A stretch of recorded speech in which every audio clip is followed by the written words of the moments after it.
Welcome, everyone, to the 40 Finance channel. Today, we're going to talk about the GLP-1s, these new grade of pharma stocks that are focused on obesity and diabetes.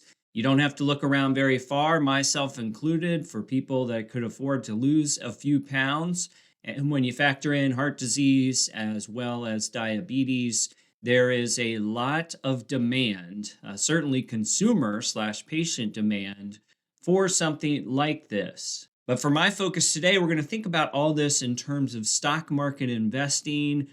What, if any, opportunities are out there for you to get a slice of what's bound to be a gigantic market going forward? And for this, we're going to look at the three, I would say, most popular stocks when it comes to this topic of GLP-1s. And that would be Eli Lilly, Novo Nordisk, and then the Hims/Hers consumer platform.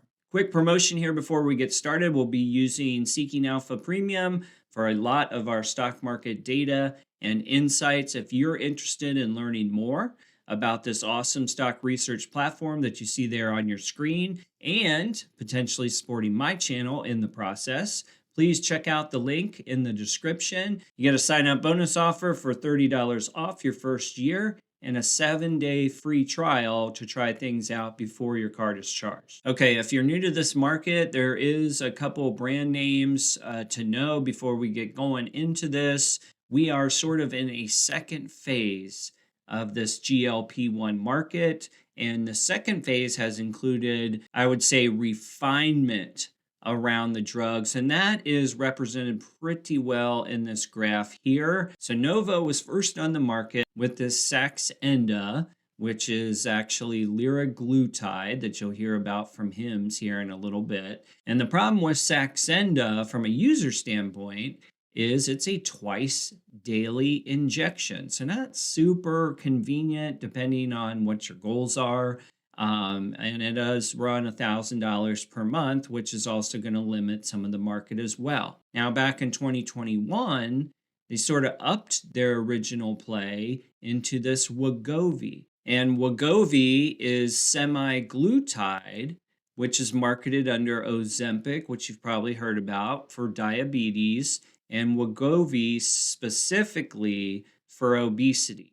And the big gain here is you went from a twice daily injection to a once weekly injection. The efficacy improved, and so did the price. So from a stock perspective, it's pretty much a win across the board if you're thinking only about companies and profits. Now, Eli Lilly came in strong in 2023 with Zepbound. And I'm not sure how to pronounce all these, but it's tirzepatide. Tirzepatide is what I'm going to call it. And this is a really small chart. You probably won't be able to see it. But you have Mounjaro, which is for the diabetes, and then the Zepbound, which is for weight loss. So you're talking about the same chemical, if you will, for the popular drugs, but the delivery system and the way it's absorbed into the body, that's what gives them sort of two different marketing angles between diabetes and weight loss. Okay, so we talked about these drugs being sort of, phase 2 of this wonder drug era, but there's still a lot of quirks to be worked on for phase 3. Most notably, we had a shortage in the market for some of these, and that sparked some interesting controversy that we'll see with the Hims stock here in a second. But just know that coming down the pipeline, probably 2027 or maybe further, you have oral versions of these drugs being worked on. They're trying to improve the tolerability. They're working to resolve some of the troublesome gastrointestinal side effects. Then you have improvements in efficacy where you're trying to increase the amount of weight loss. Then you have muscle loss where you're trying to tweak the formula so that you don't lose as much muscle depending on your activities while you're taking the drug. So lots of progress has been made, but there's still a lot of stuff going on. And this little chart kind of shows you some of the trials that are out there now. And when you look at just, phase 3 advancements, you got Eli Lilly and Novo right at the top. Okay, let's jump into our 3 stocks, which is our 2 market leaders, Novo and Eli. And then we're also going to look at the Him stock because they've had a lot of success marketing these drugs. They do not make drugs themselves. It's basically a consumer platform. So we'll talk about some of the opportunities. We'll start here in this article on Seeking Alpha. This particular author says sell Novo. Summary is Novo remains a sell due to increased competition and regulatory risks, despite its leadership in diabetes and weight loss markets.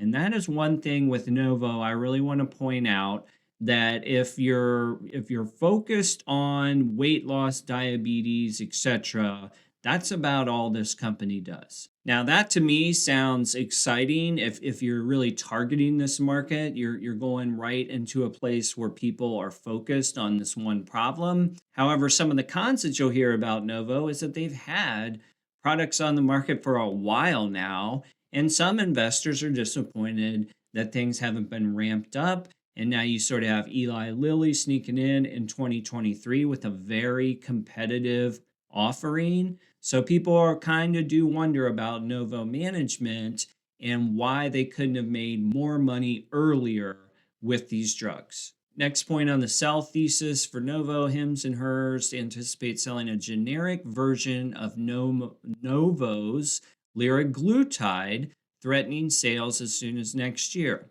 This point here, I would argue right off the bat, because if you remember, liraglutide is the older medicine, and that was the one that required twice daily injections. Tough to say how liraglutide's, demand is going to be when people know that both Novo and Eli have better products available today. Next, intense competition from Viking Therapeutics and Amgen may result in a new best-in-class GLP-1 drug, further threatening Novo's moat. Viking in particular is one that you can look at if you want to start trading headlines on GLP-1 stocks. Amgen's a pretty big company as well. I think the real if part of this particular statement is that, how far up ahead is Novo and Eli, for that matter, on these competitors? I get that we're trying to create a better one,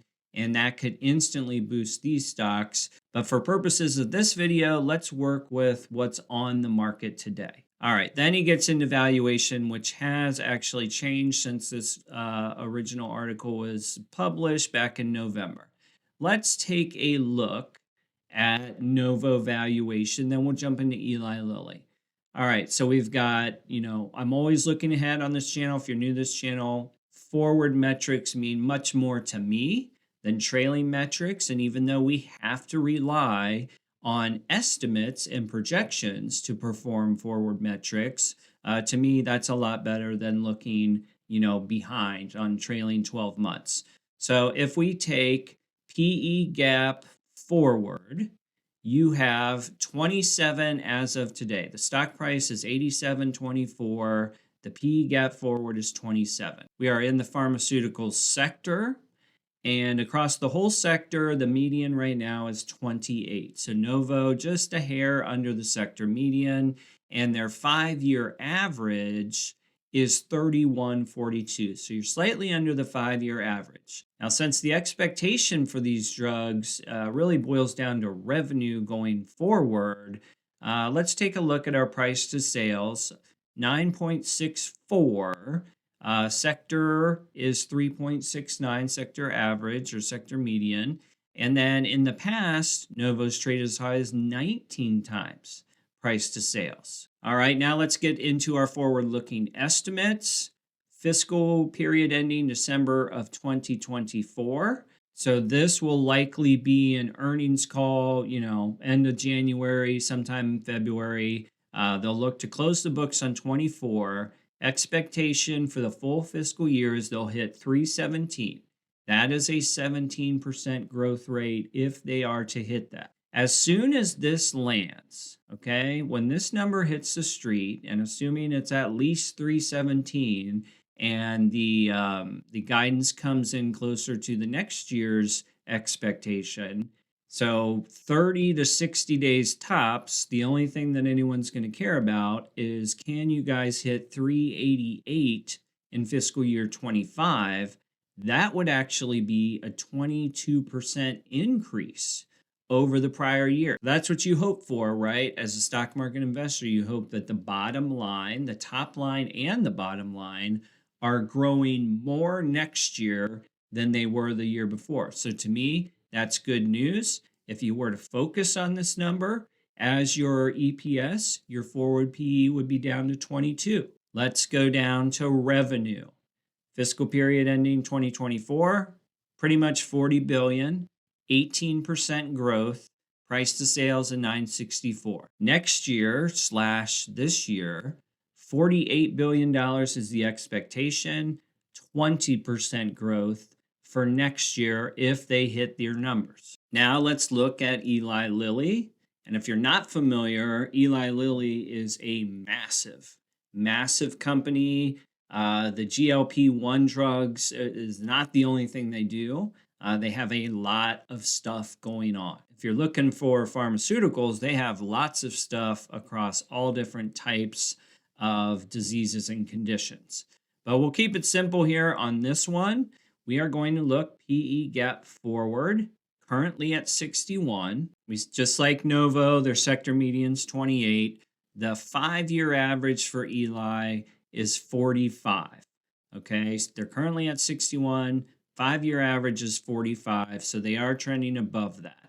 Now, getting down to actual revenue / sales, currently 15 times on the forward price to sales ratio, sector median 369. In the past 5 years, they've been running about 10 or 11 on the price to sales. All right, earnings estimates. And obviously, if you have a stock that is trading for $775 or so, you're going to have a big earnings number, likely, and that is indeed the case.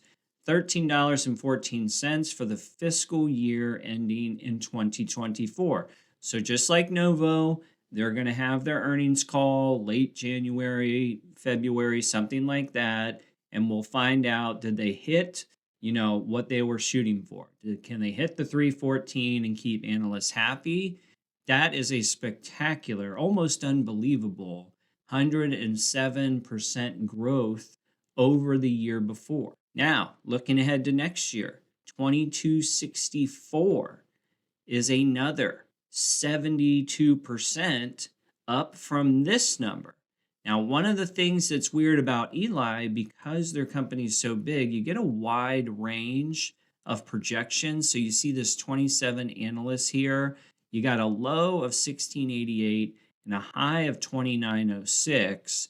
This is just the middle ground, right? 2264. So there's a lot of play in here. But when they do come out with their earnings in January or February, they'll have to provide some level of guidance going forward. And if it's anywhere near this 2264, well, then your forward PE drops all the way to 34. How do the revenue numbers look? This year, when they report, hopefully they land $46 billion. That's a growth of 33%. Next fiscal year, the goal will be about $59 billion, which would be up plus 28% from this year. Price to sales of 1186. So you can see with Eli, there was some red flags if you want to talk about like 5-year averages on the valuation. But really, if you take a second and look at the projections, your forward PE come down quite a bit just in the next earnings call, and same with price to sales. Okay, next stock on the board is totally different. It's the Hims and Hers, ticker symbol HIMS. And the reason I'm throwing this stock in here is twofold. Number one, this is a potential alternative, not a pure play on GLP-1 drugs, but they have been able to sell them. And so if you want to stay out of who's going to win the best pharmaceutical, if you're worried about, let's just say, Novo not being number one anymore and Eli stealing their lunch, well, this could be another way to do it. All that being said, it is very important to know that the reason Hims is even in this GLP-1 drug world is because of basically a loophole. Okay, so there was a shortage of tirzepatide, and what that meant was pharmacies could actually make the physical compound of the drug in order to alleviate the shortage. Now, Hims jumped all over this and said that they were selling this drug, and that you could have the subscription and sent right to your house and all this stuff, and it was wildly popular. But now, as you see here today, this was written on December 19th. The FDA has ruled there is no more shortage of tirzepatide, impacting the compounded GLP-1 drug offerings. Despite the setback, Hims will likely remain defiant, highlighting their overall weight loss pills and potential future offerings of generic GLP-1 medications. The company likely attracted millions of new customers thanks to the GLP-1 hype, allowing it to report strong revenue growth, significant subscriber base, indicating a robust overall business. And while GLP compounding has been a key driver, Hims & Hers diversified revenue streams ensure resilience. So they're not a one-trick pony by any stretch of the imagination, but you should know, if you hear people talking about them and GLP-1s, that is a murky future for them until some of the generic versions become more widely available. But the generic versions are still probably years away for these phase 2 drugs. Okay, and just to review that point, so the first GLP drug approved for obesity was the Saxenda liraglutide from Novo Nordisk. That was created in 2014. Okay, so I don't know all the generic drug rules, but that's got to be close. Maybe it's 2025, maybe it's 26. I don't know, but they're certainly running out of time because that will have passed 10 years already. That being said, we're way past liraglutide in this market. We are on phase 2. So we talked about Wegovy and Zepbound. If you're going to put 10 years on those before a generic can be released, you're talking at the earliest 2031. My point here is just be careful on investing in Hims for GLP-1s. There might be other stuff at play. We'll look at their fundamentals here. This is a company that has just, recently been profitable. So P gap forward currently sits at 44.65. 28.53 is their sector median. They don't have a 5-year history, so we don't know what that means. We're just going to go skip straight to the earnings estimates. So just like the other stocks, you're talking about a January, February type earnings call. EPS estimate of 54 cents. If they hit that, that would put the PE at 44.65. Looking ahead to next year, you got 12 analysts total. And right now the consensus is 50 cents. That's actually, a couple pennies off the year before.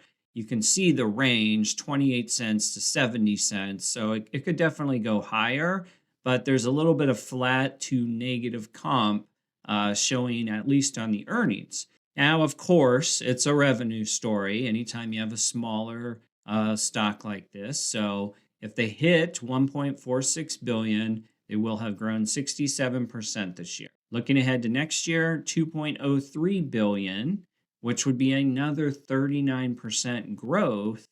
Lowers price to sales, at least the forward version, to 2.6. Now, the one thing to think about that's pretty common in the market today for a lot of stocks is this is spectacular growth, 39%. It is less growth than the year before. So I would say just dig in your numbers here and make sure that GLP-1 compounding boost isn't more negative than was already thought. All right, which stock to pick out of these three? It's not an easy decision, to be honest with you. I am not in any of these stocks, just to be clear before that. I am probably most attracted to Novo Nordisk only because the size of the market and their focus in this game. Now, when it comes to competition, I could also see them having enough money or raising enough money to buy out some of the small cap pharmaceuticals that may come up with a different formulation. In those different formulations, you might find a better efficacy, aka more weight loss. You might find that it's better for the end patient with the stomach troubles and stuff that we have seen throughout. I definitely think that Novo needs to buckle down, but I don't really see any reason that they can't remain at the top of this market. On the flip side, when you have Eli, you have a stock that looks like it's wildly overvalued right now, but we saw the forward numbers. That valuation will be coming down if they keep hitting their estimates. That valuation can come down in about 60 days, depending on how they report at their next earnings call. And when you look at HIMSS, part of the problem with that particular stock for me is it's really just reseller, right? It's really just a consumer platform. You start to get into this world where you're arguing, what's better, Target or Walmart? They're selling the same stuff as everybody else. They have a different way of doing it. Not to say that they won't make money, because convenience is always at the top of the consumer's mind. But this video is focused on GLP-1 drugs and what you can do to grab a piece of this growing market. I don't think HIMSS is that piece, although oddly, because it has that sort of meme stock potential, you could easily make faster gains in HIMSS if you're following the meme stock land and you're paying attention to headlines and stuff. I have no doubt that trading that stock could probably produce more profits in the short term. One last thing I wanted to show you. We start on this TEMA website. Their ETF is Hertz, or HRTS. I looked into this one, and on Seeking Alpha, I'll just tell you what I didn't particularly like about it. So they got Eli at number 1. You'll see that they're also cardiometabolic. So if you're just going for the GLP-1s, I don't know if this is actually that level of an ETF, but you do have Eli, then you get into Vertex, and all the way at the bottom of the top holdings.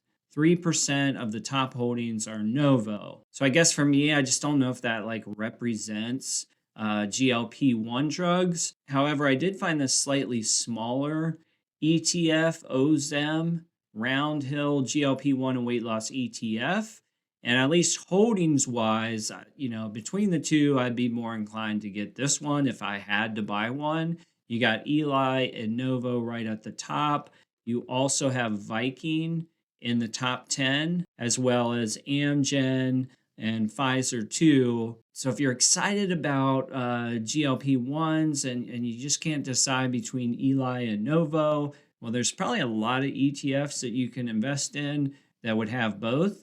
But this OZEM is kind of the formulation that I would see. If I had $1 million and I didn't want to pick it on one stock, this is probably closer to the percentage of holdings that I would have in the GLP-1 market. It's worth a look, certainly, if you're interested in this GLP-1 market.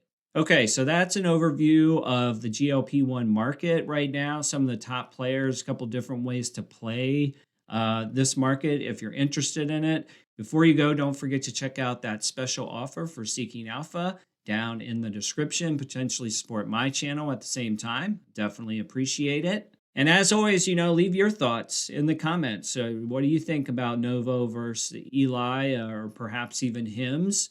Which one are you picking to win the GLP-1 race? I hope everybody's doing well. We'll see you on the next video.